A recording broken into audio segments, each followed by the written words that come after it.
రాష్ట్రంలో ఇప్పటికే civil supply corporation దాదాపు 54-55 వేల కోట్ల అప్పులలో ఉన్నది. అది టీఆర్ఎస్ పార్టీ చేసినటువంటి నిర్వాహకం కావచ్చు, కొత్తగా ప్రభుత్వం ఏర్పాటు చేసినటువంటి కాంగ్రెస్ పార్టీ పాత్ర కూడా దాంట్లో ఉన్నది. మేము చాలా స్పష్టంగా చెప్పినాం. అసెంబ్లీ సమావేశాల సందర్భంగా కార్పొరేషన్ల అప్పులు, ప్రభుత్వ అప్పుల మీద చర్చ జరిగినప్పుడు ప్రభుత్వం యొక్క అసమర్థత నిర్ణయాల వల్ల, లాలూచి నిర్ణయాల వల్ల గతంలో జరిగింది. మీరు ఆ రకమైనటువంటి వ్యవహారాలు చేయవద్దు, రాష్ట్రాన్ని అప్పులపాలు చేయవద్దు, సంస్థలను కాపాడాలని అసెంబ్లీ సమావేశాల్లో పార్టీ తరఫున చెప్పినాం. మేము అనుకున్నాం, కొత్తగా వచ్చినటువంటి ప్రభుత్వం ప్రతిపక్ష రాజకీయ పార్టీల సలహాల మేరకు ఈ రాష్ట్రంలో పాలన కొనసాగిస్తుందేమో అని కొంత నమ్మినాం. కానీ ఇప్పుడు ఈ ప్రభుత్వం వ్యవహారం చూస్తే, ప్రభుత్వం మొన్న 5-6 నెలల క్రితం సివిల్ సప్లైలో వడ్ల టెండర్ పెట్టింది.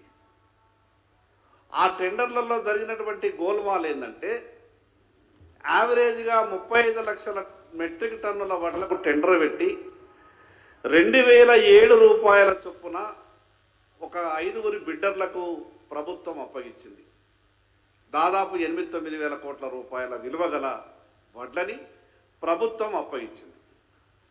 దాంట్లో కండిషన్ ఏంటంటే, ఈ రాష్ట్రంలో ఉన్నటువంటి మిల్లర్ల దగ్గర ఎన్ని వడ్లయితే 35 లక్షల మెట్రిక్ టన్నుల వడ్లని ప్రభుత్వానికి 2007 రూపాయల చొప్పున జమ చేసి, తద్వారా మార్కెట్ ఫీజు కూడా కట్టి రాష్ట్ర ఖజానాకు ఆ డబ్బంతా జమ చేస్తామని టెండర్లో పాల్గొన్నటువంటి 5 బిడ్డర్లు టెండర్ దక్కించుకున్నారు. టెండర్ దక్కించుకున్నటువంటి బిడ్డర్లు ఏం చేయాలా? 20,70 రూపాయల చొప్పున ఒక్క మెట్రిక్ టన్ను ప్రభుత్వానికి చెల్లించి, మిల్లర్ల దగ్గర స్టాక్ ఉన్నటువంటి వడ్లని వాళ్ళు లిఫ్ట్ చేయాలి. కానీ జరుగుతున్నది ఏంటిది? 20,070 రూపాయలకు టన్ను ప్రభుత్వం దగ్గర బిడ్డర్లు కొనుగోలు చేసి, మిల్లర్ల దగ్గర 22,030 రూపాయలు మిల్లర్ల దగ్గరికి వెళ్ళి బిడ్డర్లు వసూలు చేస్తున్నారు. దీంట్లో 227 రూపాయలు మిల్లర్ల దగ్గరికి బిడ్డర్కు ఏదైతే డబ్బు జమైతా ఉన్నదో, 227 రూపాయలు క్వింటాలుకు, టన్నుకు 2,070 రూపాయలు, టన్నుకు 2,230 రూపాయలు. ఈ డబ్బు ఎవరి ఖాతాల్లోకి పోతున్నది? ఈ డబ్బు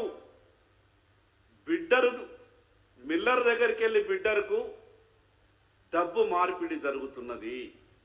వాస్తవంగా జరగాలేంటిది? టెండర్లో ఉన్నటువంటి కండిషన్ ప్రకారం బిడ్డరు వడ్లు తీసుకున్నటువంటి బిడ్డరు మిల్లర్ దగ్గర ఉన్నటువంటి వడ్లని లిఫ్ట్ చెయ్యాల. ఇంత పెద్ద స్కామ్ జరిగింది. ప్రభుత్వంలో ఉన్నటువంటి పెద్దలకు చీమ కుట్టినట్టు లేదు. ఏమన్నంటే గత ప్రభుత్వం మీద మాట్లాడి వ్యవహారం చేయాలంటున్నారు తప్పితే, మరి ఈ ప్రభుత్వంలో జరుగుతున్నటువంటి లోపాలకు బాధ్యులు ఎవరు? టన్నుకు 2,070 రూపాయలు, 2,230 రూపాయలు ఎవరి ఖాతాలలోకి వెళ్ళినాయి? ప్రభుత్వం ఏ తప్పు చేయనప్పుడు, సంబంధిత మంత్రిత్వ శాఖలో ఏ తప్పు జరగనప్పుడు ఈరోజు ప్రభుత్వం విచారణకు ఎందుకు ఆదేశిస్తలేదు?